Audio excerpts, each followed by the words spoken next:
श्याम सुंदर बोले अभी तक तो बड़ा उछल रहे थे कि हमने उठा रखा है, हमने उठा रखा है, अब क्या हो गया। अब ब्रजवासी एक दूसरे का मुंह ताकते, भैया हम इतने दिन से बिना मतलब में लाठी लगाए खड़े हैं, हाथ लगाए खड़े हैं, पूरे गिरिराज को तो लाला ने धारण कर रखा है। कुछ ब्रजवासी इकट्ठा होकर के नंद बाबा के पास गए, बोले बाबा एक बात बताओ, ये कन्हैया आपका ही बेटा है, आपका ही छोरा है ना। नंद बाबा बोले दारी के कैसी बात करते हो, मेरा बेटा नहीं है तो किसका बेटा है। बोले महाराज हमको तो थोड़ी सी शंका होती है, एक तो आप गोरे और ये कन्हैया काला है, दूसरी बात आप तो इतने बड़े बलवान भी नहीं, इतने बड़े पहलवान भी नहीं, ये कन्हैया अकेले गिरिराज जी को धारण करके खड़ा है। महाराज हमने तो आपको कभी नहीं देखा कि आप इतना साहसी कार्य कभी किए हो, तो महाराज हमको नहीं लगता कि कन्हैया आपका बेटा है। नंद बाबा ने अपनी लाठी निकाली, बोले ये लाठी देख रहे हो, आज के बाद कभी कहमत देना कि कन्हैया मेरा छोरा नहीं है, मेरा ही बेटा है। और तुम्हें क्या लगता है, मेरे लाला को यशोदा दिन में 7 से 8 बार भोजन कराया करती है, तो उसका परिणाम है मेरा लाला इतना माखन मिश्री खाया है, तो गिरिराज जी तो छोटी चीज है, मेरा लाला तो और बड़ा पहाड़ खा सकता है। नंद बाबा ने समझा तो दिया, लेकिन ब्रजवासियों को चैन नहीं मिला। ब्रजवासी कहते ना कुछ तो दाल में काला है, ये कन्हैया साधारण मनुष्य तो नहीं है, हमको ऐसा लगता है कि हम ब्रजवासियों के बीच में साक्षात भगवान ने जन्म ले लिया है। अच्छा, यहाँ पर एक कथा बड़ी प्यारी आती है। इसी गिरिराज जी के मध्य में ठाकुर जी के अनन्य भक्त खड़ी है, और कौन है इसकी कथा आप ध्यान से सुनेंगे। भगवान कृष्ण का एक मित्र था जिसका नाम था चंदू। क्या नाम था? हाँ जी, जोर से बोलिए, चंदू।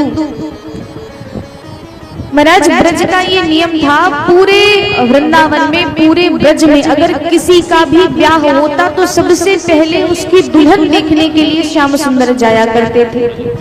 तो चंदू ठाकुर जी का मित्र था। एक दिन चंदू का ब्याह हुआ, बड़ी सुंदर कन्या थी, उसका नाम था माधवी। माधवी के साथ ब्याह हो गया। माधवी और चंदू जब ब्याह हो गया तो दोनों वृंदावन आने लगे।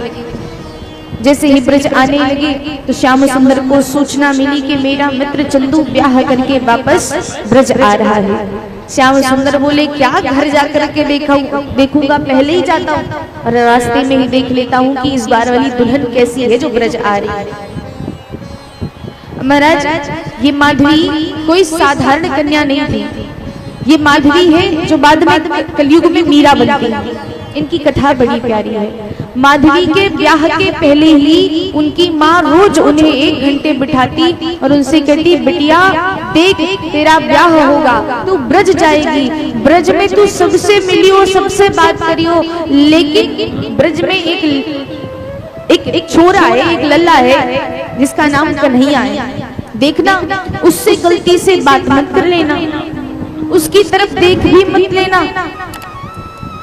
और 1 नंबर का छलिया है, वो रूप बदल करके आता है, घर घर जाके माखन चोरी करता है, तो माधवी वो तेरे घर भी आएगा, लेकिन जैसे तू उसे देखना तो घूंघट कर लेना। बिटिया ना तो तू उसका चेहरा देखेगी और ना तो उसे अपना चेहरा दिखाएगी, क्योंकि अगर तूने उसे अपना चेहरा दिखा दिया या तूने उसका चेहरा देख लिया तो वो 1 नंबर का जादूगर है, ऐसा जादू करेगा तू बावली हो जाएगी, पागल हो जाएगी उसके पीछे। माधवी अभी श्याम सुंदर को कभी देखी नहीं थी महाराज, ज्यादा उनके बारे में सुनी भी नहीं थी, उसे लगा होगा कोई लड़का होगा। उसने कहा ठीक है। माँ ने कहा ध्यान रखना, बहक मत जाना। माधवी ने कहा नहीं बिल्कुल माँ, आप जैसे बोलेंगी मैं वैसे ही करूंगी। अब महाराज ब्याह हुआ चंदू के साथ और ब्रज जब आने लगी तो रास्ते में ही श्याम सुंदर चंदू से मिल गए। छोटे से हैं हमारे कन्हैया, छोटी सी धोती पहनते महाराज, कारी कमरी ओढ़ते हैं, हाथ में बांसुरी लिए रहते हैं और मधुर मधुर मुस्कुराते हुए चंदू की बैलगाड़ी के आगे जाके खड़े हो गए। अरे कहने लगे अरे चंदू तू भाई तू ब्याह करके आ रहा है, अपने साथ इतनी सुंदर दुल्हन ला रहा है, अपनी दुल्हन से कह तो सही कि मुझे अपना चेहरा दिखाए। चंदू ने माधवी से कहा माधवी ये मेरे मित्र हैं, इनका नाम कन्हैया है। ये तुम्हारा मुख देखने के लिए आए हैं, जरा इन्हें अपना मुख दिखाओ। माधवी ने जैसे ही कन्हैया का नाम सुना महाराज तो मुख दिखाना तो छोड़ो और जोर से अपना घूंघट पकड़ लेती। क्यों पकड़ ली? कि श्याम सुंदर सामने आए हो, कहीं ऐसा ना हो कि हमारी उनकी नजरें मिल जाए, कोई जादू कर दो और हम पागल हो जाए। तो माँ ने सिखा दिया है पहले से ही कि श्याम सुंदर की ओर ना तो देखना है ना तो अपना चेहरा उनको दिखाना है। माधवी ने जोर से घूंघट कर लिया। छोटे से श्याम सुंदर बार बार उसके चारों ओर घूमते। अरे भाभी मुंह काहे को छुपाती है, एक बार दिखा दे। अरे मैं तेरा देवर लगता हूँ। और महाराज ना जाने कितनी मीठी मीठी बातें श्याम सुंदर ने करी, लेकिन माधवी ने अपना घूंघट जोर से पकड़ लिया और मुंह को खोला नहीं। थोड़ी देर श्याम सुंदर मनोहार करते रहे, विनती करते रहे। अंत में जब श्याम सुंदर समझ गए कि ये मुख नहीं दिखाएगी तो चंदू से कहते, अरे चंदू तेरी पत्नी तो बड़ी घमंडी है, इसको बड़ा घमंड है अपने रूप का। जा आज मैं नंद का छोरा तेरे सामने ये कह के जाता हूँ कि आज के बाद तेरी इस पत्नी का ना तो मुख देखूंगा ना तो इसे अपना मुख दिखाऊंगा। चंदू माधवी को डांटने लगा, अभी हमारे ब्याह को एक दिन भी नहीं हुए, तुमने हमारी आज्ञा का उल्लंघन कर दिया। कृष्ण हमारा परम सखा है, सबसे सच्चा मित्र है, तुमने उसे मुख नहीं दिखाया।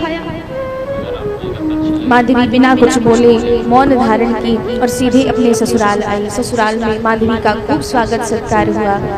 कुछ दिन बीत गए तो माधवी भी अन्य गोपियों की भांति यमुना में जल भरना, माखन बेचना, माखन निकालना, ये सब कार्य करने लगी।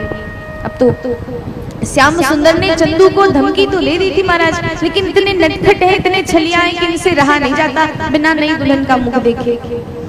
तो माधवी जब यमुना में जल भरने जाती तो श्याम सुंदर जब सुनते कि माधवी निकली है घर से तो दौड़े दौड़े श्याम सुंदर जाते कि एक बार इसका चेहरा किसी प्रकार से दिख जाए। माखन बेचने जाती तो श्याम सुंदर उसको छेड़ते, उसको परेशान करते, लेकिन माधवी भी महाराज माधवी थी, उसने मुख नहीं दिखाया। लाला को बड़ा क्रोध आया। लाला इस बार निर्णय कर लेते हैं, कुछ भी हो जाए, अब इस माधवी का ना तो मैं मुख देखूंगा और ना तो इसे मुख दिखाऊंगा। यहाँ तक कि महाराज मैया यशोदा जब माधवी की मुंह दिखाई करने के लिए उसके घर जाती है तो उनके साथ और लोग भी जाते हैं। यशोदा मैया को पता था कि मेरे लाला को दुल्हन देखने का बड़ा शौक है। यशोदा मैया श्याम सुंदर से कहती हैं, लाला मैं चंदू की दुल्हन देखने जा रही, चंदू की बहू देखने जा रही, तू भी मेरे साथ चल। लाला कहते नहीं मैया मैं नहीं जाऊंगा, वो एक नंबर की घमंडी है, उसे बड़ा घमंड है अपने रूप का, उसके पास तो मैं भूल करके भी नहीं जाऊंगा। मैया गई, मुंह दिखाई करके आई। महाराज श्याम सुंदर कभी भी उस माधवी का मुख ना तो देखे ना तो दिखाए। कई वर्ष बीत गए। आज जब श्याम सुंदर ने गिरिराज जी को हाथ पे धारण किया है तो ब्रजवासी श्याम सुंदर के रूप को देखते और आनंदित होते हैं। जब ब्रजवासी थक जाते हैं, 4 दिन से खड़े हैं महाराज, न भोजन की कोई व्यवस्था हो पा रही, न जल की कोई व्यवस्था हो पा रही है, जब ब्रजवासी भूख प्यास और थकान से व्याकुल होते हैं तो श्याम सुंदर के दिव्य रूप को देखते हैं और आनंदित होते हैं। और जब और ज्यादा थकाई लगी रहती है तो श्याम सुंदर एक हाथ से ही मधुर बांसुरी बजाते हैं जिससे ब्रजवासियों को सुख मिले, आनंद मिले। महाराज